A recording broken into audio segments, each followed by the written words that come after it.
ওই sexy madam শোনেন না, এই ফাজিল পোলা, কিসব বাজে বাজে কথা বলো? আমার বউকে আমি এসব কথা বলতেই পারি, তাতে তোমার কি? এটা কেমন কথা ঈশান? তুমি কিন্তু দিন দিন অনেক ফাজিল হয়ে যাচ্ছ। আর লজ্জা শরম তোমার এখন নেই, সেগুলো বিক্রি করে দিয়েছো। বউকে এই কথা বলতে লজ্জা করার কি আছে? আপনাকে এই কথা না বললে আপনি তো দাঁড়াতেন না। হ্যাঁ, দাঁড়াতাম না, কারণ আমার এখন কলেজে যেতে হবে। তোমার তো যাবার ইচ্ছে নেই। তোমার কাজই হচ্ছে এখন আড্ডা দিয়ে বেড়ানো, এদিকে ওদিকে ঘুরে বেড়ানো। এখন বলো, এমন করে ডাকলে কেন? কি ধান্দা তোমার? আমার আবার কি ধান্দা থাকবে? তুমি এমন করে আমাকে ডাকলে আমি বুঝতে পারি তোমার কোনো কথা বলার আছে কিংবা কোনো আবদার আছে। এখন কথা না বাড়িয়ে বলে ফেলো, কি চাই তোমার? টাকা লাগবে নাকি অন্য কিছু? সব সময় আপনি এমন করে বলেন কেন? আমি কি সব সময় টাকার জন্য বলি? আমার কাছে টাকা নাই মনে করেছেন? আর আপনি খুব ভালো করেই জানেন আমার অ্যাকাউন্টে কত টাকা আছে। তারপরও এসব কথা বললে আমার কি খারাপ লাগে না বলেন? তার জন্য সরি বাবা, আর কখনো বলবো না। কিন্তু তুমি হুটহাট করে চাইলে আর অ্যাকাউন্ট থেকে তুলতে গেলে তো এখন সময় লাগবে, তাই না? আর সেদিন তো বলেছিলে, ওই জন্য ভাবলাম প্লিজ তুমি রাগ করো না সোনা। এখন বলো তোমার কি চাই? না, কিছু চাই না। আপনাকে একটা কথা বলতে চাচ্ছিলাম, কিন্তু আমি এমন একটা কথা বললেন যার জন্য আমার মুডটাই নষ্ট হয়ে গেছে। এখন যান এখান থেকে। আপনি আমার কাছে আসতে চান না, আপনাকে এখানে থাকতে হবে না। নিশি বেশ বুঝতে পারলো ঈশান হয়তো প্রচণ্ড পরিমাণে রেগে গেছে। নিশি চুপ করে আছে। ঈশান চলে যেতে গেলে নিশি ওর একটা হাত ধরল। ঈশান ওর দিকে ঘুরতেই নিশি ওকে আলতো করে জড়িয়ে ধরল। ঈশান ছাড়িয়ে নিতে গেলে নিশি আরও শক্ত করে জড়িয়ে ধরে ঈশানের বুকে মুখ গুজে দিল। তারপর বলতে লাগলো, বাবু তুমি সবসময় এমন করে রাগ দেখাও কেন আমার উপর? তুমি জানো না আমি হুটহাট করে কখন কি বলে ফেলি নিজেও জানি না। এখন রাগ না দেখিয়ে বলো তুমি আমাকে কি বলবে, আমি সেটাই শুনবো। না না, আমি কিছুই বলবো না। যান আপনি, আর ছাড়ুন আমাকে। আপনি আমার বলার মোডটাই নষ্ট করে দিয়েছেন। আমার বলার আর কোনো ইচ্ছাই নেই। সত্যি তো? তুমি বলবে না তো? আর যদি না বলো তাহলে কিন্তু আমি কষ্ট পাবো। সেটা কি তোমার জন্য খুব বেশি ভালো হবে? পরে কিন্তু এর জন্য তুমিই বলবে যে তুমি আমাকে কষ্ট দিয়েছো। পরে তুমি নিজেই মন খারাপ করে থাকবে। এখন বলো কি বলবে, কি আবদার আছে তোমার? ও, তার মানে আমি যখনই আপনাকে ডাকি তখনই আপনার মনে হয় আমার কোনো আবদার আছে, কিংবা আমি আপনার কাছে কিছু চাই, তাই না? আপনি আমাকে এইটুকু চিনতে পারলেন? হ্যাঁ ঠিকই তো, চিনবেনই তো, কারণ আরে বাবা, তুমি শুধু শুধু রাগ দেখাইতেছো কেন? এমনিতেই আমার হাতে সময় নেই, তার উপর তুমি এমন রাগ দেখাইতেছো। রাগ করলে কি এখন ভাঙানোর সময় বলো? আপনাকে কেউ বলেনি আমার রাগটা ভাঙাতে।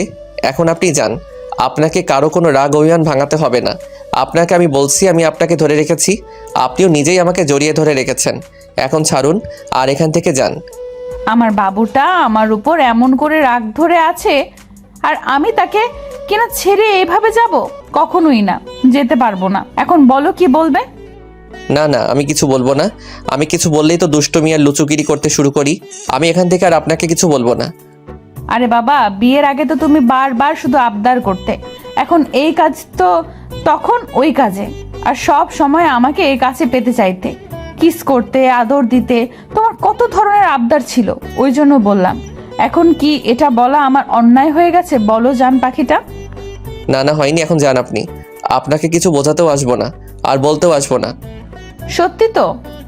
হ্যাঁ সত্যি, তিন সত্যি। এখন যান এখান থেকে, বলছি না ছাড়ুন আমাকে। এখন কিন্তু আমি সত্যিই কান্না করে দেব, তার জন্য একমাত্র তুমিই দায়ী থাকবে।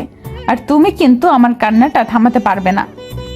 আপনার যা খুশি করেন, এখন ছাড়েন আমাকে। নিশি বুঝতে পারলো ঈশানকে এখন আদর না দেওয়া পর্যন্ত ওর রাগ ভাঙবে না। তাই ওর বুক থেকে মুখটা তুলে তারপর ওর মুখের পাশে হাত রাখলো।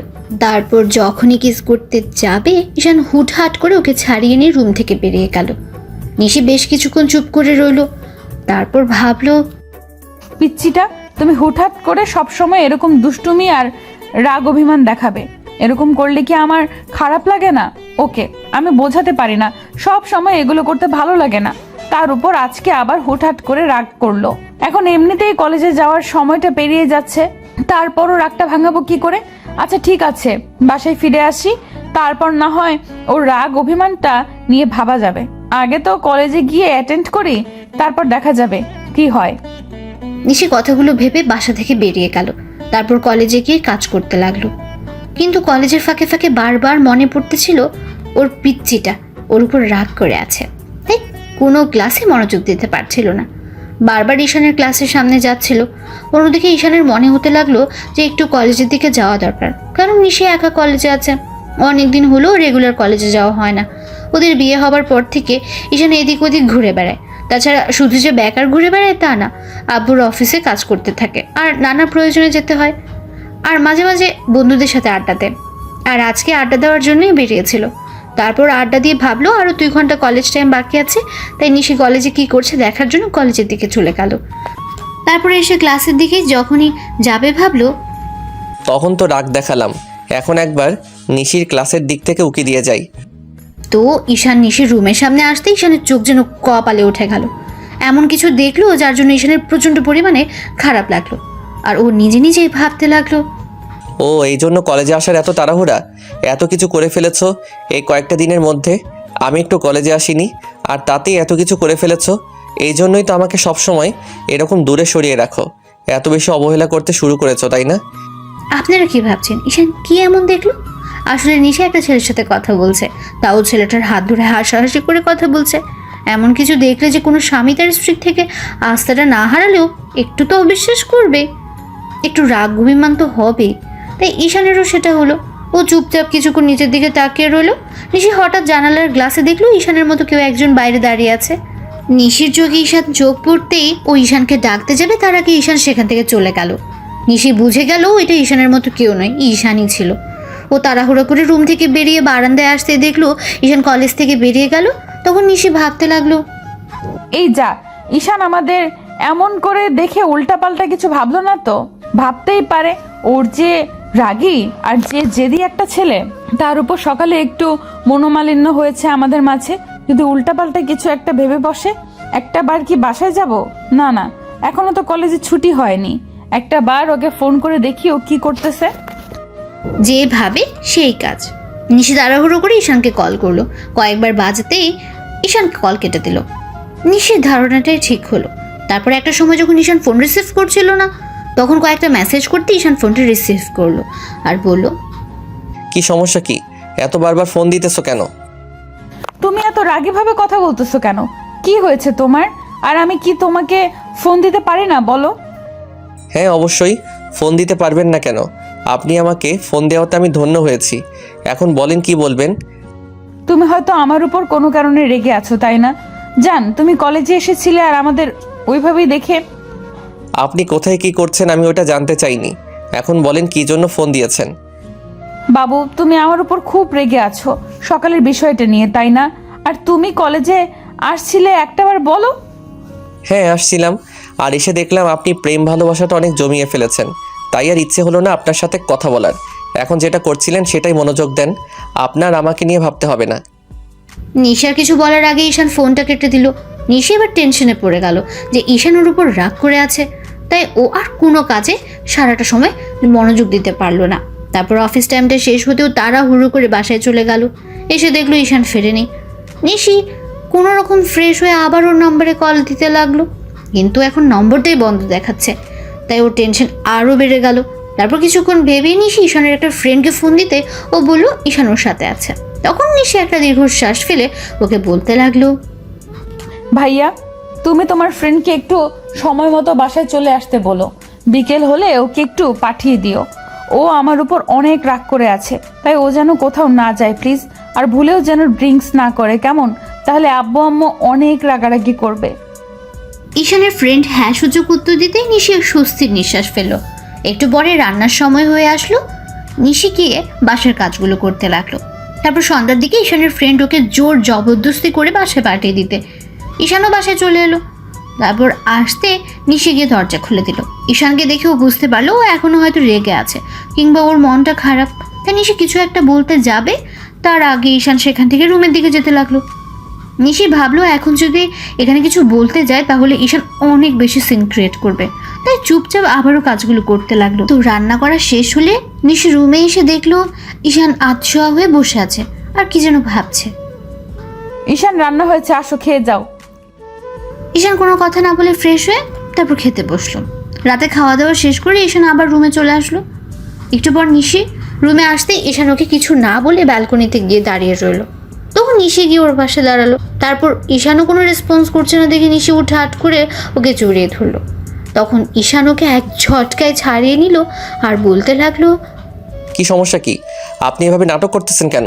আর এত ঢং দেখাইতেছেন কেন? ভালোবাসা কি এখনো উতলে উঠছে? কোনো দরকার নেই এরকম ভালোবাসা দেখানোর। যার সাথে দেখাইছিলেন তার সাথে গিয়ে ভালোবাসাটা দেখান। ঈশান, তুমি আমার উপর রাগ করে আছো তাই না? তুমি এমন কথা বলতেছো, তার উপর তখন ওরকম ভাবে আমাদের দেখে ভেবেছো আমাদের মাঝে কোনো কিছু চলছে তাই না? এতে আবার ভাবাভাবি কি আছে? আপনার এরকম ইগনোর আর এরকম বিহেভিয়ার দেখে আমার বোঝা হয়ে গেছে আপনি কতটা পাল্টে গেছেন। তার উপর আজকে কলেজে গিয়ে আমি বুঝতে পেরেছি আপনার বিহেভটা কেন এতটা চেঞ্জ হয়ে গেছে। ঈশান, তুমি যেটা ভাবছো সেটা নয়, আমার কথাটা একটু শোনো, আমি তোমাকে সবটা বুঝিয়ে বলতেছি। দেখেন ম্যাম, আমি কিছু বুঝতে চাই না, তাই প্লিজ আমাকে কিছু বোঝাতে আসবেন না। আমিও অতটাও বাচ্চা নই যে আমাকে কিছু বুঝিয়ে বলতে হবে। তুমি বাচ্চা নাও, আমি সেটা জানি, কিন্তু তুমি যেটা জানো কিংবা দেখেছো সেটা ভুল ভেবেছো। এখন আমার কথাটা একটু শোনো প্লিজ, রাগ অভিমান করো না, আমি তোমাকে বুঝিয়ে বলছি, তুমি একটু সময় দাও আমাকে। আচ্ছা দিলাম, বলেন এখন কি বলবেন। আপনার কি বলার থাকতে পারে এরপরও?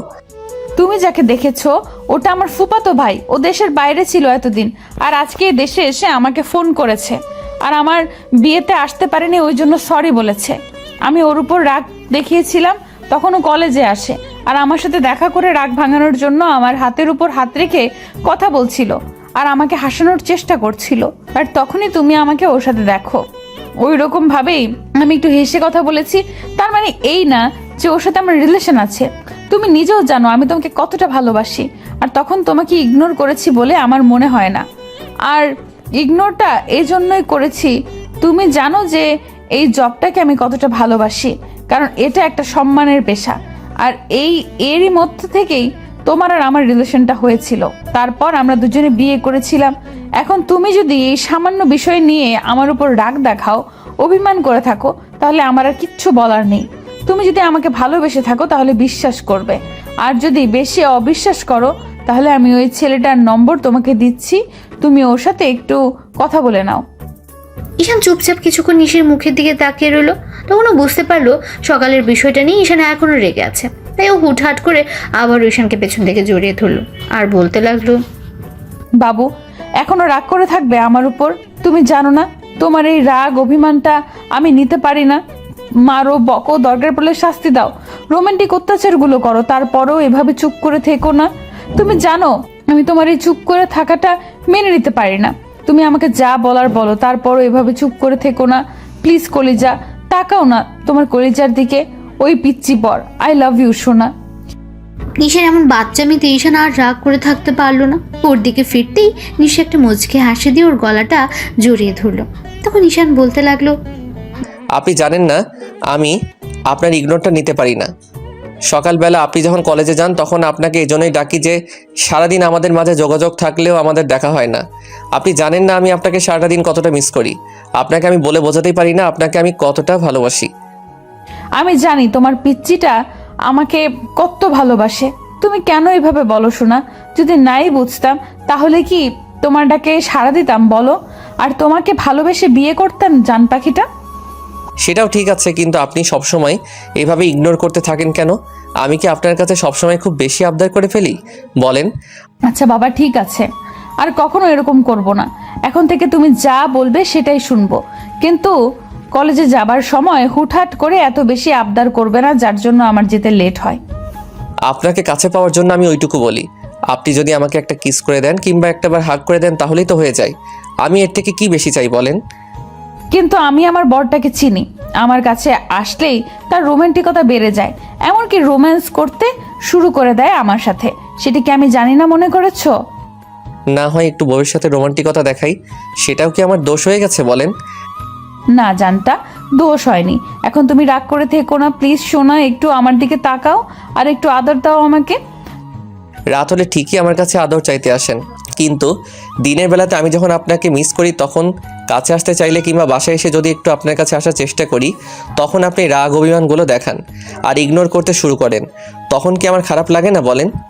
সারাদিন যেখানেই থাকি, যেভাবেই থাকি, দিন শেষে তো তোমার বুকেই ফিরে আসি, তাই না বলো? আর ইগনোর এই জন্যই করি যেন এখনই আমাদের মাঝে কিছু একটা না হয়ে যায়, তুমি তো বলেছো তোমার বিজনেসটা ঠিক না হওয়া পর্যন্ত তুমি কোনো বেবি নিবে না। আর তুমি যে পরিমাণ দুষ্টুমি করো, যদি বেবি চলে আসে তাহলে আমি ওর প্রতি মনোযোগ দিব নাকি তুমি ওকে সময় দিবে বলো? আচ্ছা ঠিক আছে, এখন থেকে দুষ্টুমি কমিয়ে করব, কিন্তু এখন তো একটা কিস করতে পারি। দুষ্টুমি করো, তাতে সমস্যা নেই, কিন্তু আমি আদরটা কমিয়ে করতে বলেছি। এখন আদর করতে পারো, কারণ রাতে আমার তোমার আদর না পেলে ঘুম আসে না, তুমি সেটা খুব ভালো করে জানো। তাহলে আর কি, দুষ্টুমি করতে শুরু করি, কি বলেন? নিশি ঈশানের কথায় লজ্জা পেয়ে ওর বুকে মুখ লুকালো। এই যে ভাইয়া আর আপুরা, এরপর আর জানার ইচ্ছে থাকলেও আপনাদের জানতে দেওয়া যাবে না।